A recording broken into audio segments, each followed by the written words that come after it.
네, 안녕하세요. 리버모어입니다.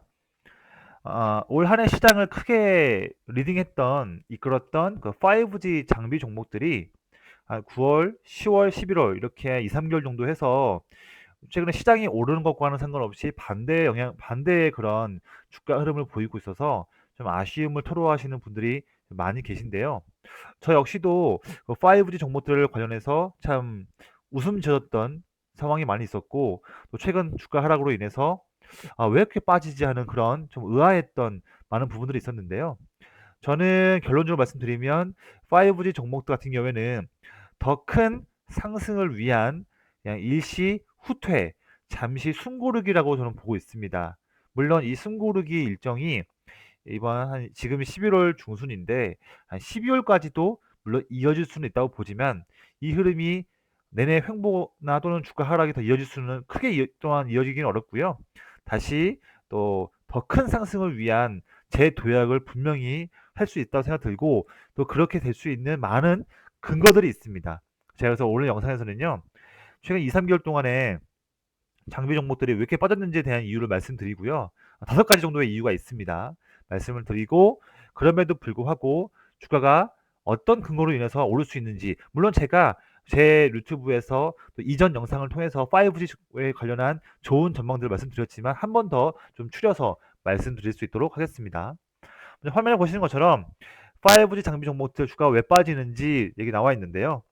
아무래도 올 한 해 쉴 틈 없이 가파르게 올랐던 주가에 대한 좀 부담이 있을 수 있습니다. 그래서 자연스럽게 차익 욕구가 집중 매물로 변모하는 부분이 있었는데요. 뭐 대장주였던 KMW도 뭐 10,000원에서 80,000원까지 갔고요. 8배 올랐고, 또 오이솔루션도 그렇고, 뭐 서진 시스템, 뭐 HFR, 유비코스 홀딩스 종목들 많지 않습니까? 많이 오른 종목들.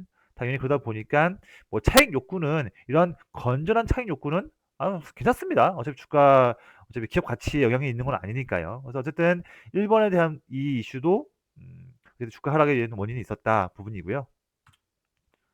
그다음에 두 번째는, 그러다 보니까 5G 장비주 종목들에 집중된 지긋지긋한 공매도가 또 원인이었습니다. 특히 KMW 쪽에 노키아 쪽 이슈 지난달 나오면서 더더욱더 공매도가 기승을 부렸고, 이것으로 인해서 주가가 빠지고, 대장주가 빠지다 보니까 5G 다른 여타 2등주, 3등주, 4등주, 5등주가 다 일제히 같이 좀 심리적으로 무너져 버리는 흐름들이 보이게 된 원인이었습니다.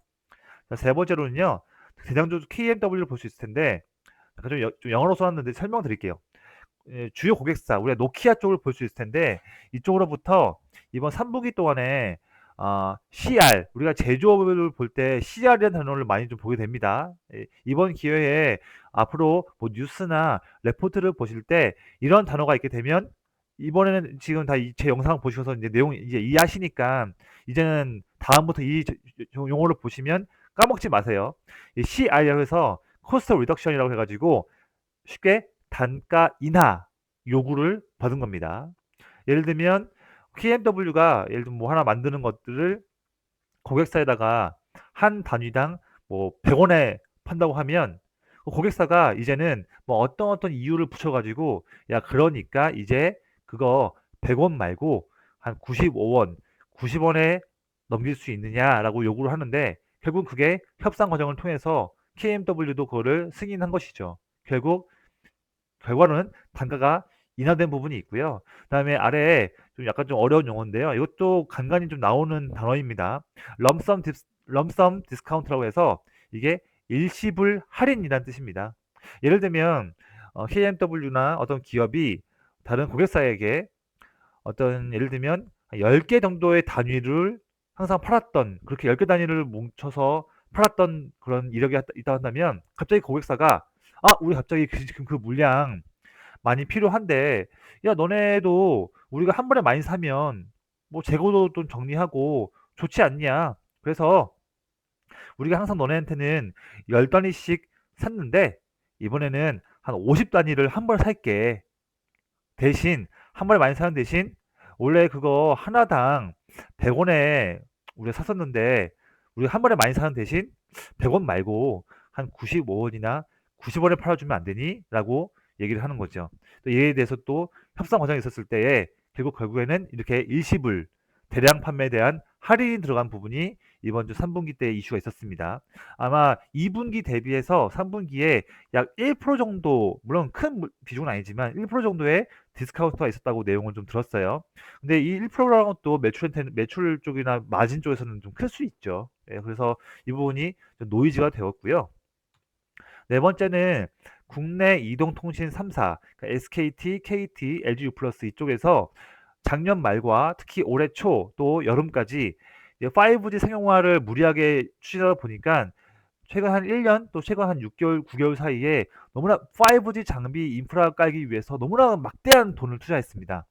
근데 이 통신 3사도 매 분기 또 매년마다 각자의 주주들에게 성과를 인정받기 위한 그런 재무제표를 발표하고 또 실적을 발표할 텐데 막대하게 투자했던 5G 인프라 투자 비용 대비해서 정부가 또 이제 5G 그 통신 요금을 이제 규제하는 것도 있다 보니까 막대하게 투자한 인프라 대비해서 빠르게 그 요금제 인상을 통해서 어떻게 그런 투자금을 회수할 수 있는 게 너무 느려요. 통신사 입장에서는요. 그러다 보니까 지금 통신사 입장에서는 지금 투자 장비 효율 측면에서 지금 조금 아쉬운 부분이 있습니다. 그래서 이번 올 4분기에는 장비를 좀 일부러 좀 천천히 받고 있는 부분도 있다고 내용을 좀 들었습니다. 당연히 이게 장비 종목들에게는 좋은 내용은 아닐 수 있는 것이죠. 네, 매출이 줄을 수 있는 거니까요. 마지막으로 이거는 조금 약간 좀 제가 뇌피셜도 있을 수도 있어요. 근데 또 이게 또 이게 온전히 뇌피셜은 또 아닐 수도 있습니다. 뭐냐면 점점 추워지고 있습니다. 아무래도 이게 밖에서 외부에서 장비 설치를 많이 하게 되는 그런 좀 일인데 봄, 여름, 가을보다는 아무래도 속도가 좀 더딜 수밖에 없지 않겠습니까? 예. 저도 예전에 대학교 때 간간히 이제 뭐 노가다를 할 때가 좀 있었는데 많지는 않았었지만 그때 확실히 뭐 겨울에는 노가다를 좀 하고 싶어도 제가 새벽 5시쯤에 인력 거기 사무소 나가도 별로 일이 별로 없대요. 예. 당연히 이게 추워지니까 아무래도 그런 이제 물량도 줄어드는 거죠.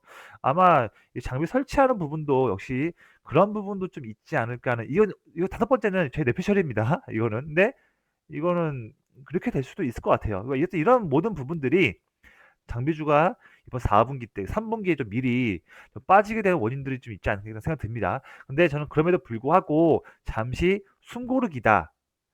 더 큰 도약을 위한 잠시 일시 후퇴하는 부분이다 저는 말씀드리고 싶습니다. 많은 근거들이 있는데요. 제가 보이는 화면은 좀 글자가 좀 많아요. 이거는 제가 좀 그냥 보시면 될 것 같은데 제가 틈틈이 공부를 하면서 레포트 읽고 또 뉴스 읽으면서 제가 틈틈이 계속적으로 꾸준하게 내용들을 정리하고 있는 제만의 그런 메모하는 부분인데요. 5G 통신 부분만 모아놓은 글입니다. 보면 이 빨간색은 다 업종의 장점을 말하는 부분이고요.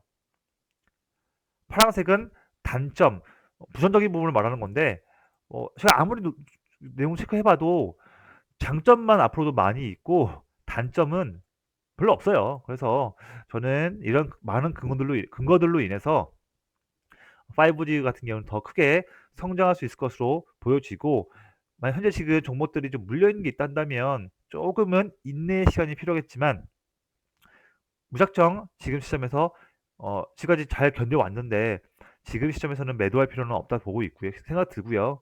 그래서 만약 여유 현금이 있다면 5G 대장주부터 해서 조만간 또 의미 있는 반등이 나올 때에 그때 좀 같이 비중을 좀 추가해 보는 것도 어떨지 하는 그런 좀 약간 넓은 관점에서의 의견이 있습니다. 제가 내용들이 너무 많아서 어차피 제 유튜브 화면이니까 화면을 정지하면 내용들 읽으실 수 있잖아요. 제가 그래서 좀 중요한 부분들만 말씀드리겠습니다. 나머지 부분들은 화면을 좀 보시고요.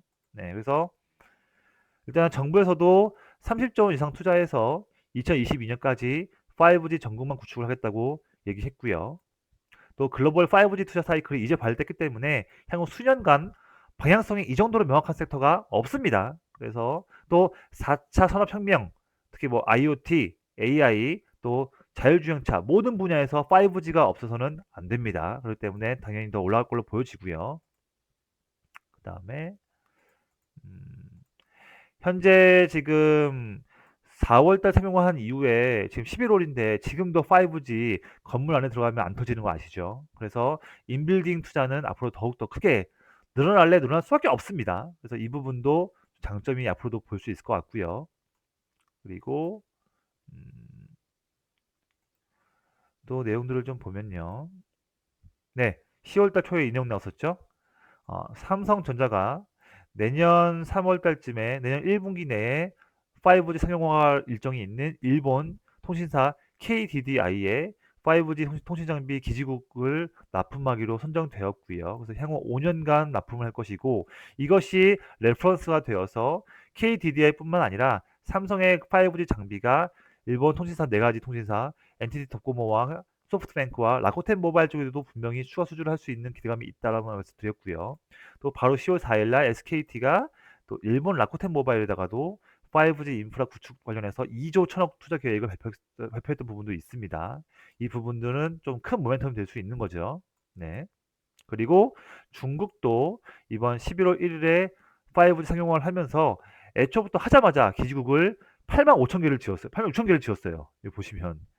우리나라 지금 기지국이 우리나라는 땅덩어리가 적어서 2022년까지 전국망을 구축하기 위한 최소 기지국 수가 12만 개 수준인데 중국은 하자마자 8만 6천 개를 지었습니다. 기지국 하나에 한 1억 원 넘어요. 큰 금액이거든요. 중국은 더 광활하죠. 상당히 많은 기지국이 만들어질 수 있을 것 같은데 이 중국 쪽에다가도 5G 장비를 납품할 수 있을 걸로 보여집니다.